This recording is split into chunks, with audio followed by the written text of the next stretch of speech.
아, 이게 되면은 뭐 우리 중국 선박들이 여기 와서 많이 이용을 해줄 것이고 그러면 너희가 돈을 많이 벌 수 있지 않겠냐? 항구를 만들어 놓고 보니까 안 왔죠. 철도를 탁 몰아 놓으면은 중국하고 통해서 뭔가가 뭐 일어나지 않겠냐 했는데 별로 안 일어났죠. 1대1로에서 하던 프로젝트들 중에 실패한 것들이 많다 보니까 해당 국가들이 전부 중국 보고 탕감해 달라고 그랬죠. 부채.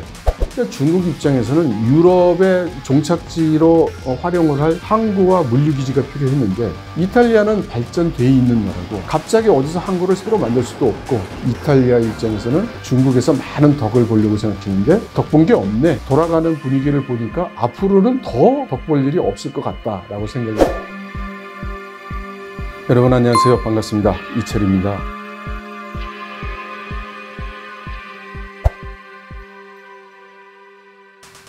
시진핑 주석 입장에서는 1대1로 10주년을 맞아서 이것이 성공적으로 잘 되고 있다고 국내에 홍보를 하고 싶은 것이고 또 1대1로를 비롯해서 글로벌 사회에 있어서 중국의 영향력이 앞으로도 더 확대될 것이다 라는 것을 과시하는 이제 그런 뜻이겠죠.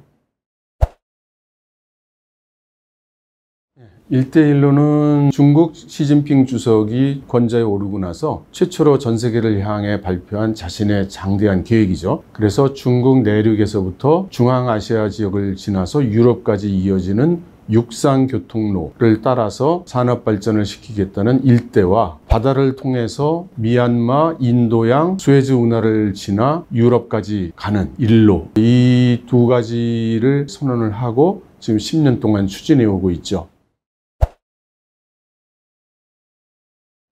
중국 쪽 입장에서 어떻게 해서든 상대방을 설득해서 프로젝트가 되는 방향으로 밀고 싶었죠. 그러다 보니까 스리랑카 같은 데다가는 아, 이게 되면은 뭐 우리 중국 선박들이 여기 와서 많이 이용을 해줄 것이고 그러면 너희가 돈을 많이 벌 수 있지 않겠냐? 그렇게 얘기를 했던 게 사실이고요. 근데 실제로 사업을 해서 항구를 만들어 놓고 보니까 안 왔죠. 그래서 중국이 이 1대1로에서 하던 프로젝트들 중에 적자를 보고 실패한 것들이 많다 보니까 해당 국가들이 전부 중국 보고 탕감해 달라고 그랬죠. 부채. 상당한 규모를 탕감해 주기도 했습니다. 그래서 이거를 중국이 의도를 가지고 함정에 밀어 넣어서 어떻게 하려고 했다. 이건 좀 지나친 판단 같고요. 그러나 중국이 해당 국가가 판단을 잘못할 수 있을 만하게 오도한 부분은 또 분명히 있다.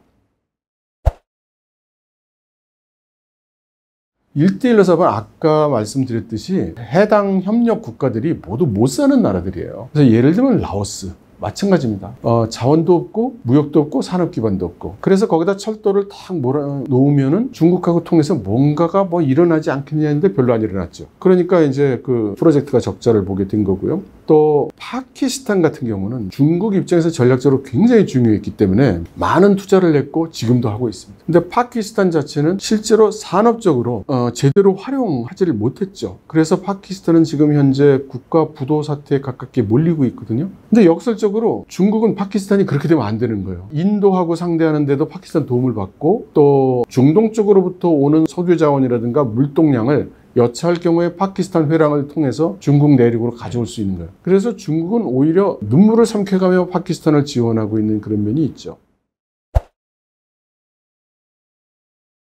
당초 이제 1대1로 사업을 추진을 할 때 최종 목적지가 유럽이었지 않습니까? 그래서 중국 입장에서는 유럽 국가의 협력이 필요로 했어요. 이 보급선이 마무리되는 그런 곳이 필요했던 것이죠. 근데 유럽 국가들이 이제 중국에 대한 감정이 나빠지고 중국에 대해서 이제 배척하는 마음이 계속 올라가다 보니 그게 잘 되지 않았던 거죠. 그러니까 1대1로 사업을 하고 협력하자고 했을 때 이게 뭐 월요일 날 얘기했더니 화요일 날 체결되고 이런 게 아니라 나라와 나라 사이에 뭐 1년, 2년, 3년씩 그렇게 협상을 해왔던 거란 말입니다. 그러니까 이 협상이 진행되고 있는 과정 중에서 이제 다른 유럽 국가들은 다 떨어져 나가고 당시 이탈리아가 정권이 교체되고 경제가 상당히 위험한 상황에 빠지면서 전체 국민들이 불안한 상황에 닥쳤었어요. 이때 그 중국에서 내밀은 거죠. 1대1로 사업을 같이 협력해서 하지 않겠는가. 그러면 그 1대1로를 통해서 오는 물동량이 유럽에는 이탈리아를 통해서 나가게 되고 너희는 그 길목에 앉아서 여러 가지 고리도 뗄 수 있을 것이고 여러 가지 기회가 있을 것이다 라고 하니까 기뻤죠. 국민들도 지지했죠. 그때는. 왜냐하면 지금 뭐 경제가 막 고꾸라질 것 같은데 뭔가 긍정적인 얘기라는 게 요거 하나가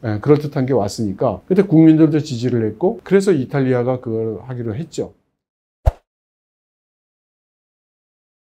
근데 실제로 사업을 진행하려고 해보니까 일단 중국 입장에서는 유럽의 종착지로 활용을 할 항구와 물류기지가 필요했는데 이탈리아는 발전돼 있는 나라고 갑자기 어디서 항구를 새로 만들 수도 없고 뭐 있는 거 그냥 쓰되 뭐 우리 어떻게 좀 잘해줘봐 뭐 이런 식이 되니까 중국 입장에서 거기다 뭐 구체적으로 뭘 하기가 굉장히 어려웠던 거예요. 유럽과 중국이 무역을 해보면 중국이 하지 못하는 것, 그 다음 중국이 필요로 하는 기술을 제공하는 데는 장사를 잘하고 있어요. 예를 들어 독일, 네덜란드, 프랑스. 그런데 이탈리아의 뭐 명품 가방이 유명해요. 고급 차가 유명해요. 근데 중국이라는 국가 입장에서 보면 명품 가방이 국가 발전에 그렇게 중요하지 않아요. 그 다음 엄청 비싸서 재벌이나 좀 탈만한 자동차도 별로 필요가 없어요. 그러니까 중국이 필요한 건 뭐겠어요? 뭐 산업용 터빈, 항공기 엔진 이런 게 필요한데 그런 거 팔면 우리가 얼마든지 사줄게 라고 하죠. 근데 이탈리아는 그런 식으로 팔 수 있는 게 별로 없었던 거예요.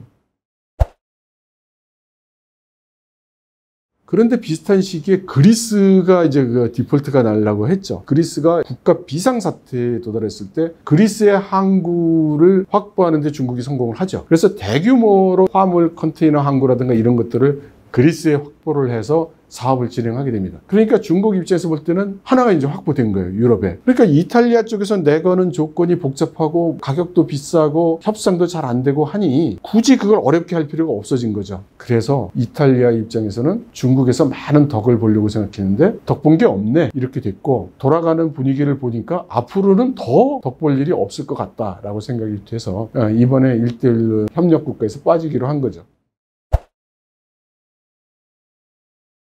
가속된 거죠. 가속된 것인데 근데 중국에게 경제적 제재 조치를 이탈리아가 당할 경우 생각해 보면 이탈리아가 가슴이 덜컥하거든요. 그러니까 태도는 부드럽게, 그러니까 정책 방침은 탈퇴니까 탈퇴로 하지만 그 이행 방법은 중국의 성질을 건드리지 않도록 유화적인 제스처를 해가면서 부드럽게 이제 이렇게 하는 거죠.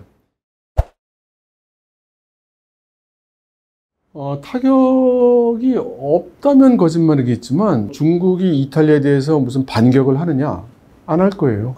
왜냐하면 유럽에는 중국 싫다는 나라가 많이 있습니다. 이탈리아는 그 많은 유럽 국가들의 반대에도 불구하고 중국하고 뭔가 협력을 하겠다고 했던 나라예요. 그러니까 중국 입장에서 보면 다 나 싫다는 놈만 있는데 그래도 나하고 협력을 했었고 나에게 미련이 조금이라도 더 있는 나라가 이탈리아란 말이죠. 그러니까 중국 입장에서는 이탈리아를 그 연을 이어나가고 끈을 이어나가서 또 상황이 뭔가 좀 전환될 수 있는 그런 계기가 오면 우리 다시 한번 협력합시다. 이래들 1번 순위가 되는 거죠. 박진 외교부 장관이 힘에 의한 현상 변경은 용납할 수 없다. 뭐 이렇게 얘기를 했단 말이에요. 그래서 중국은 지금 한중 관계에 있어서 지금이 공식적으로 최악의 관계라고 이야기를 하고 있고 따라서 이탈리아 걱정하기 전에 조금씩 한국으로 다가오고 있는 제재의 그림자 이런 것들을 오히려 더 걱정을 해야 될 겁니다.